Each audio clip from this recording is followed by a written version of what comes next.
Coming up on the Q30 Newscast. Learn about a new active shooter training course that the university will now be offering to students. Plus, this week is National Engineers Week. Hear how the university is celebrating. And the one-year anniversary of the war in Ukraine is this weekend. All this and more coming up on the Q30 Newscast.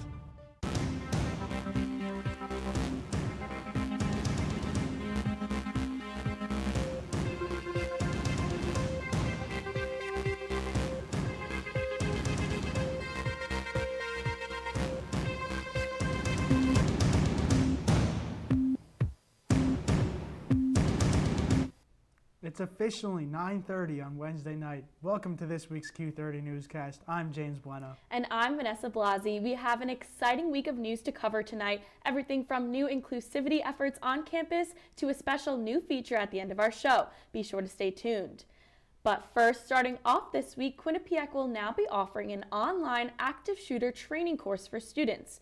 This is the first training of its kind, and it comes right after the deadly shooting at Michigan State University. Q30's Olivia Cattell spoke with Chief of Public Safety Tony Reyes about what this training will provide. On Thursday, February 16th, Quinnipiac University Chief of Public Safety Tony Reyes notified students that they are expected to complete an active shooter training module online. The timing of the course's release falls in line with recent active shooter incidents on college campuses nationwide, most notably at Michigan State University earlier this month. With recent events in Michigan State and other areas around the country, right? We realize that it's on the forefront of everyone's mind. So we felt it was timely to unveil it now. The course, which takes 15 minutes to complete, is meant to provide strategies that can be used in the case of an active shooter situation. We're kind of taking a deeper dive into just, again, run, hide, fight, and other sort of principles of what we should do and what you should be focusing on when an incident happens or should an incident happen on campus. The goal of this training is to create awareness and understanding that everyone has a role in keeping the community safe. Chief Reyes explained that public safety officers will also be undergoing training with regard to critical incident response for active shooters, as well as mitigating the campus-wide alert system, Rave Guardian. This is something we'll do collectively, and that safety is critically important to the university, and we really want everybody to take onus of that, right? And I think our success is going to depend on how well we all work together to keep this campus safe. Once the link for the training is sent out, students will have 60 days to complete the module. For Q30 News, I'm Olivia Cattell. Quinnipiac is offering a new one-credit course through the Learning Commons called Learning Strategies Seminar. The course is centered around ideas of allowing students to excel academically and individually while exploring topics of goal achievement and personal growth. The course will be offered in the Arnold Bernhard Library on Mondays and Wednesdays from 10 to 10:50 a.m. This evening, Quinnipiac Vice President of Equity, Inclusion, and Leadership Development, Donald Sawyer, held a new focus group for members of the LGBTQIA+ community. This group is a part of the Inclusive Excellence Action Planning process that Sawyer began. All members of this community were invited to come share their opinions, experiences, and insights with the university. This will help create a more inclusive environment on campus. Don Sawyer also hosted the next Critical Conversation series on Tuesday. This series focused on surviving policing for officers and civilians. This discussion encouraged an open dialogue between law enforcement officials, students, faculty, and community members. They discussed community activism, trauma-informed practices, mental health and wellness, police training, and more. Sawyer says this session will help students and faculty work together to create a more inclusive environment. The School of Business hosted an engagement fair for all business-oriented clubs and organizations this afternoon. The fair, located in the School Business Lounge, allowed all students a chance to interact with members and leadership of every business organization. It was from 1 to 3 and attracted students from around campus to the world of business. Along with the School of Business, there will be another career fair for health professions tomorrow. This career fair will be from 2 to 5. Organizations such as Hartford Healthcare, Connecticut Children's, and Yale New Haven Health will be there. Students can find more information on each organization and what they offer on the MyQ website. Angel Investing, a new investment startup, has reached campus as an opportunity to fund startups and learn about company investments. The M&T Bank Center for Innovation and Entrepreneurship is hosting a workshop with 10-year member of the Connecticut Angel Investor Forum, Joe O'Connor, and attendees were able to partake in a Q&A session with O'Connor during the event. This week, engineering students and faculty are taking the spotlight for National Engineering Week. That's right, the university is recognizing our future engineers with several on-campus events and a big sign right on Bobcat Way. Q30's Andrew Reynolds has a story. Let's take a look. This week is National Engineers Week, and to celebrate, Quinnipiac University is hosting events to celebrate one of the most important industries of our modern society. We're really celebrating Engineers Week to inspire our students' sense of pride in the profession that they've chosen, to share engineering across the Quinnipiac community and beyond, and inspire the next generation of future engineers. Last week, the university posted on its website about the events on campus to recognize its engineers and future engineers on campus. The first of these events recognized by the university was Girls Who Code, a coding class for teenage girls from around the community. So Girls Who Code is an international nonprofit organization that focuses on women empowerment through teaching young girls how to code. So today is just one of our 10 meetings that we have each spring semester, where we have workshops each week teaching middle school and high school girls how to code. Girls Who Code is a great example of one of the organizations that reaches out and inspires the next generation of engineers. To have that mentoring and be able to see themselves as future engineers is super important. In a statement to Q30, the Dean of School of Engineering said, "Overall, National Engineers Week is an important event for the School of Computing and Engineering at Quinnipiac and the engineering community as a whole. It provides a platform to promote engineering education, enhance the image of engineers, celebrate achievements, and build a stronger community."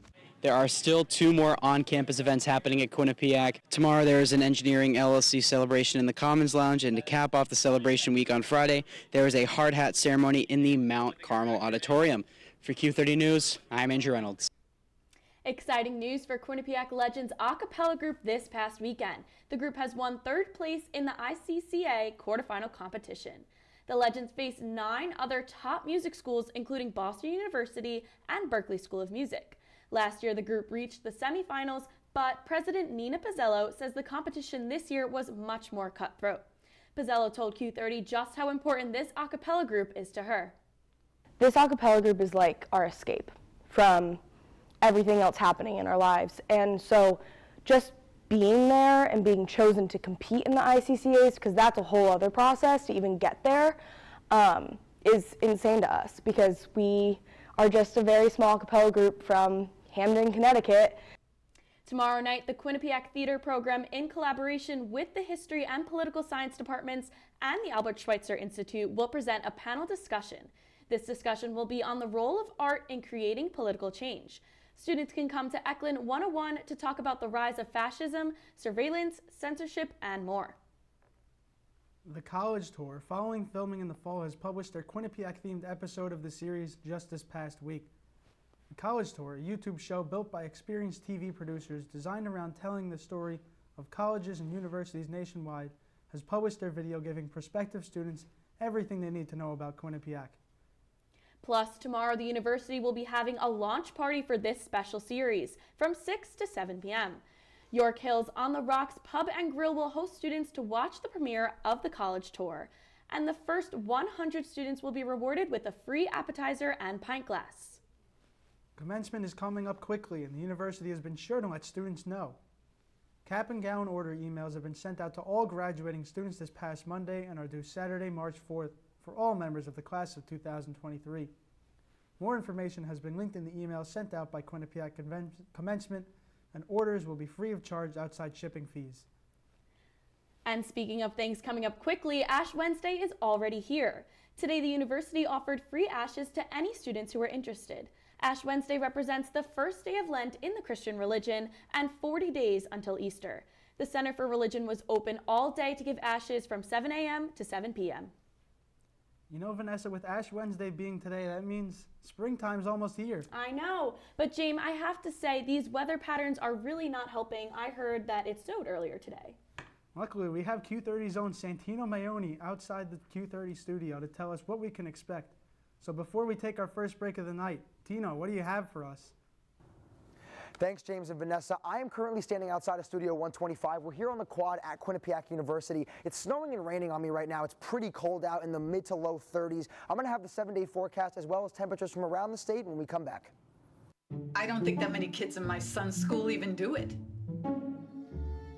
He makes fun of his friend who vapes. He would never try it. She's into soccer. She's on the honor roll. She's just not the type. No way. No way. No way. No way, my kid would never vape. Get your head out of the cloud. Today, nearly 8,000 kids will start vaping. Maybe even yours. Learn about the dangers at talkaboutvaping.org. What do you think you're doing, Kevin? Was just gonna drive home. There are several warning signs present that you shouldn't be driving. Like hearing voices? Like your text-to-emoji ratio? Oh man, the selfies. Selfie, nailed it. We all have warning signs that let us know that we're probably not okay to drive. Mine is pretending to be your subconscious. Craig, come on man, let's split a ride home.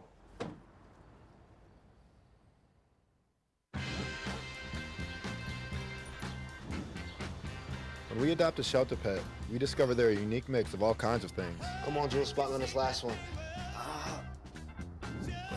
There it is.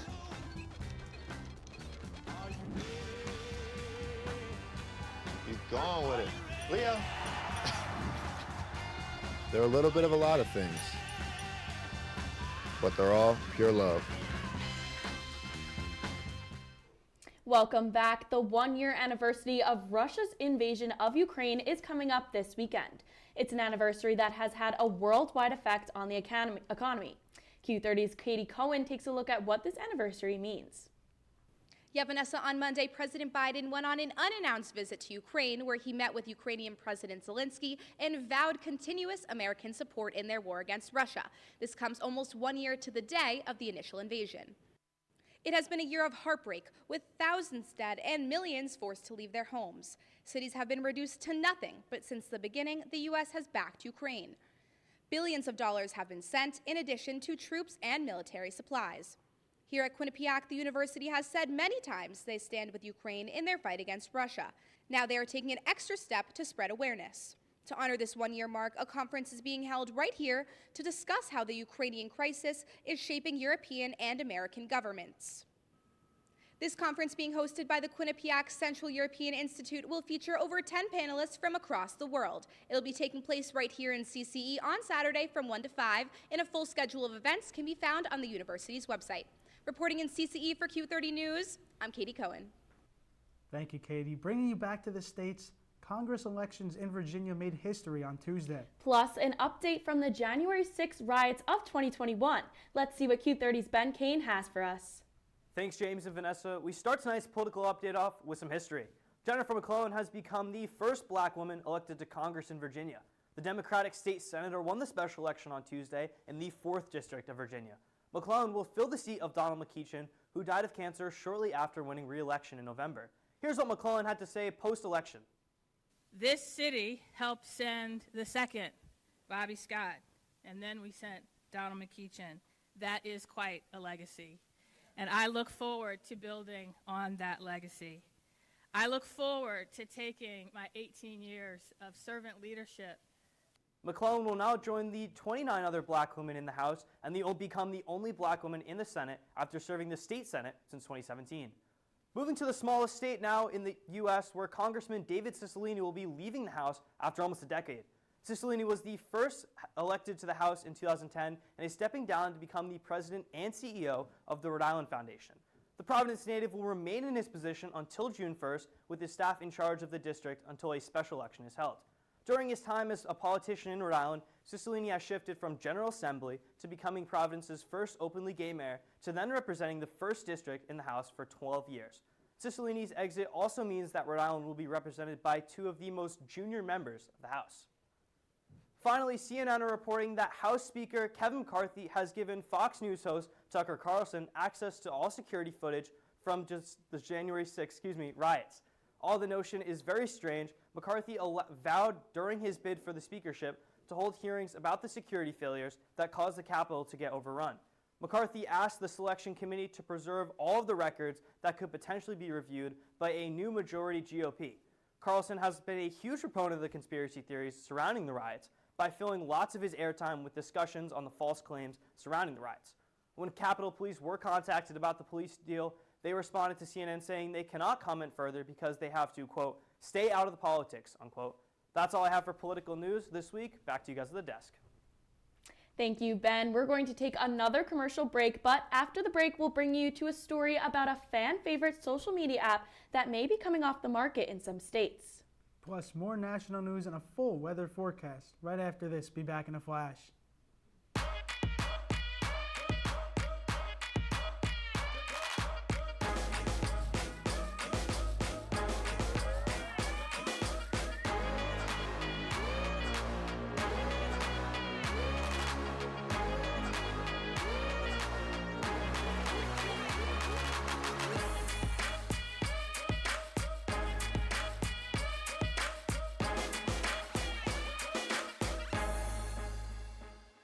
Honey, what I think you need is a socket wrench. I played JV basketball. I'm sorry. I don't think it looks right. This is good, and it's all good, baby. Is it really all good?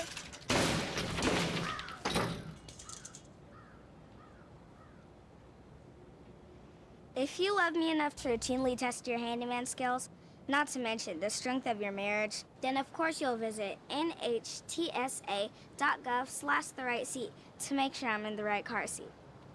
I'm gonna call my dad.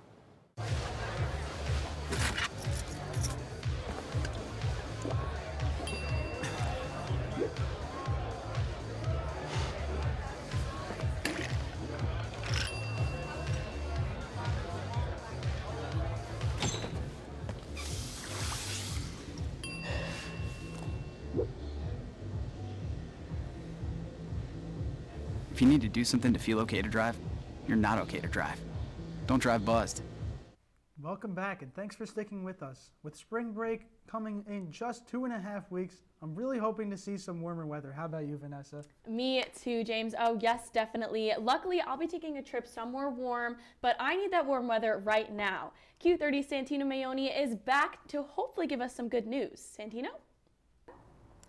Thanks again, James and Vanessa. Now we're here. I'm going to be giving you guys the 7-day forecast for later in the week. So today it was a high of 43, a low of 28, mostly rain and clouds. Same thing going to be expecting tomorrow. Again, a high of 43, a low of 35. Going to be some more rain and clouds. On Friday, partly cloudy with a high of 41. We're going to get into the teens here, a low of 19. Fast forward to Saturday and Sunday over the weekend. Saturday, it's going to be cloudy, same as Sunday. High of 27 and a high of 41 on Saturday and Sunday. Staying really low with the temperature, though, low of 16, low of 21. And then into Monday and Tuesday, you can expect more clouds, more rain with a high of 37 on Monday, high of 42 on Tuesday, and a low of 21 and a low of 31. And now that I've given the 7-day forecast, we're going to take a look at some temperatures around the state of Connecticut. Starting off in Torrington, it's 39 degrees there right now. We're going to be seeing a lot of high 30s, mid to low 40s here. Moving on to Hartford, it is 43 there. Along and in Danbury, it is also 43 over there. New Haven, New London, and Norwich, all 44 degrees. Those are your temperatures from around the state. Expected to get even colder heading later into the week. And that's all I have for weather. Back to you guys at the desk. Thanks, Tino. There has been so much conversation about my personal favorite social media app possibly going away. New legislation may spell the end for this short video platform. Q30's Julia Parcello has more. The concerns of TikTok are beginning to grow across the nation. Roughly 30 states have banned the Chinese-owned app. Professor John Powers spoke about his concerns regarding the app. And the idea that there are many instances where TikTok information can be hacked. There's some concerns about it ending up in the wrong hands.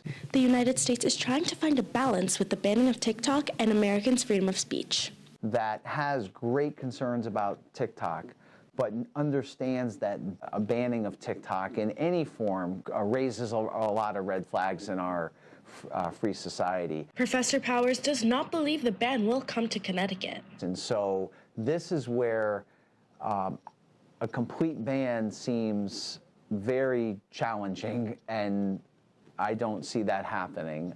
About half the states have decided to ban it just from the state-owned devices. Some universities have banned it in other parts of the country, not at Quinnipiac or anywhere in this part of the country. He explains that the moderation of TikTok may be the nation's best option.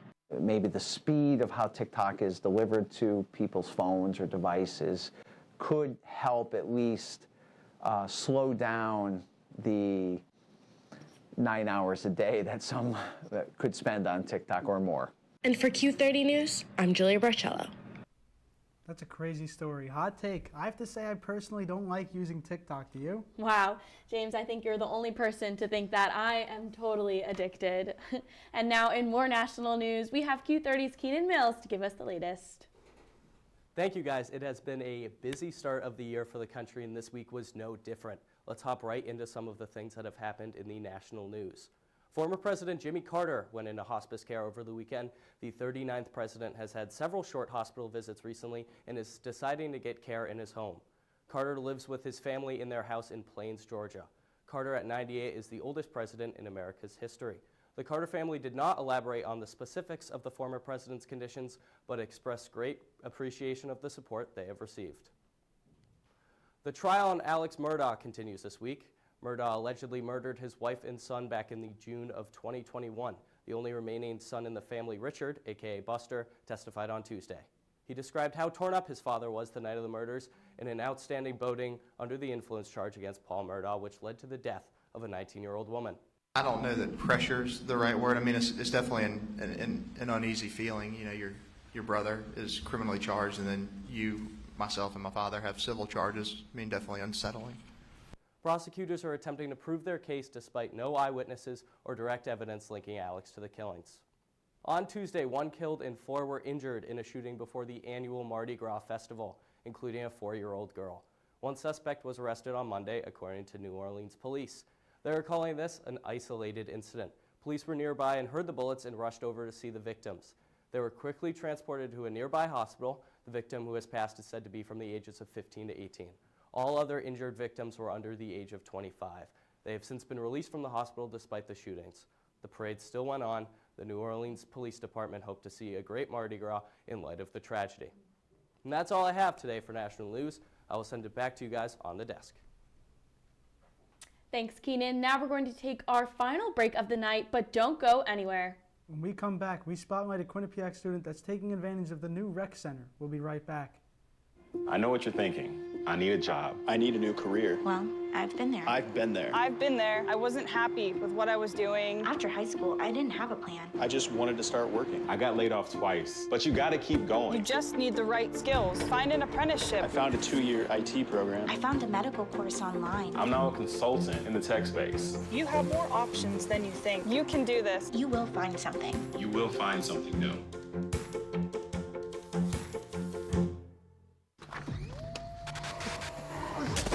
Multiple studies have shown that marijuana can slow both driver reaction and response time, which can be really dangerous.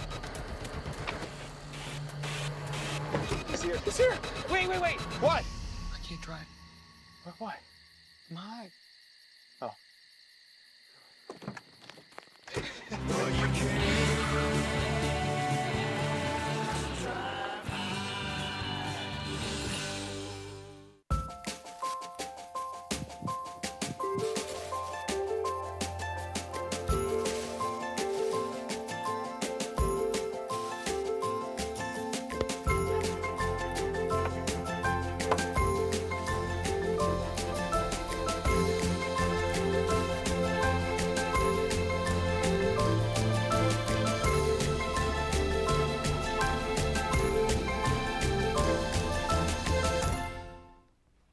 Welcome back to the show. We have Beckett Calkins here to discuss everything in Quinnipiac sports from ice hockey to basketball and lacrosse. Beckett, show us what you've got.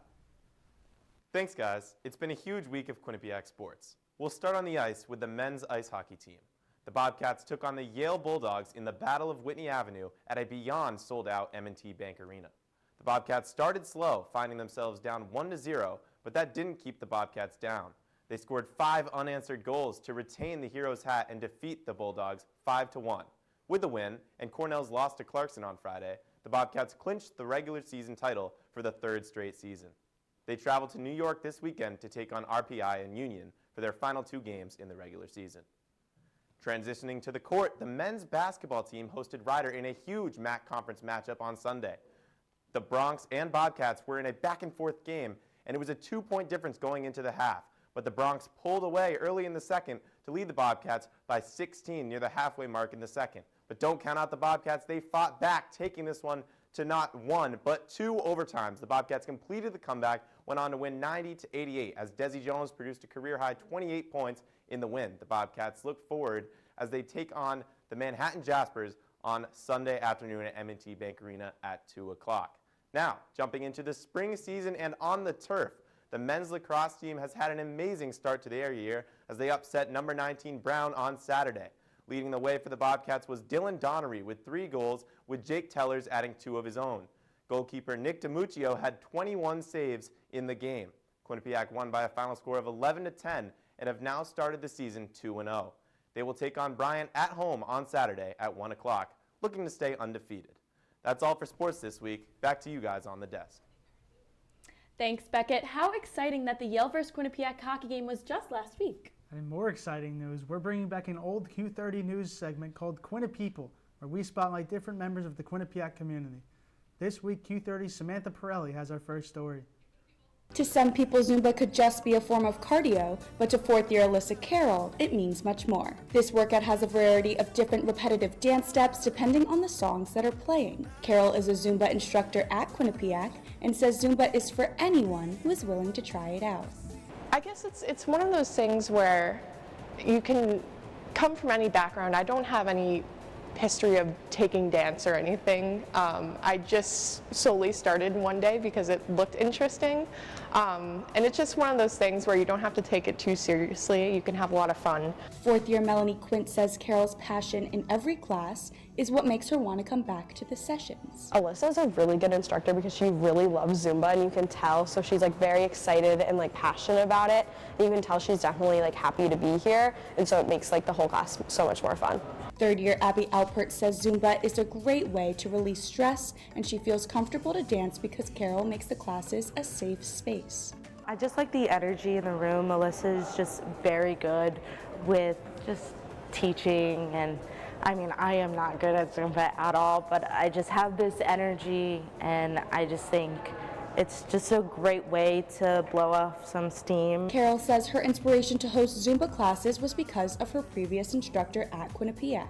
Carol hopes that her classes can help other students just as much as it helped her when she started. If I was having a bad day, I'd come to Zumba, and like she would just be there to like really brighten up my day, and I just wanted to have that be an outlet for other people. So I hope I'm doing that. For Q30 News, I'm Samantha Pirelli. What a great story. I've actually never taken a Zumba class before. Have you, Vanessa? No, I haven't, but I have taken spin. Those are a lot of fun. Have you ever taken a spin class? No. Well, speaking of spin, this week Q30 asked students what recreation and wellness classes they are most likely to take. Let's see what students said. According to our 52 voters, the class students are most interested in is spin. 42.3% of students voted spin, 28.8% voted Zumba, 17.3% said yoga, and 11.5% favored meditation. Looks like we've got to try spin and Zumba, Vanessa. That's right. And if you know someone who has a great story to share, you can nominate them to fill out the form posted on the Q30 News Twitter, and maybe they'll be featured in our next show. But unfortunately, that is all the time we have tonight. Thank you so much for joining us.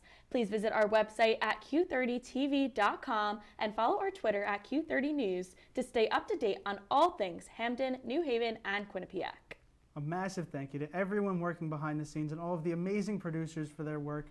For Vanessa Blasi, I'm James Bueno. See you next week, and good night, everyone.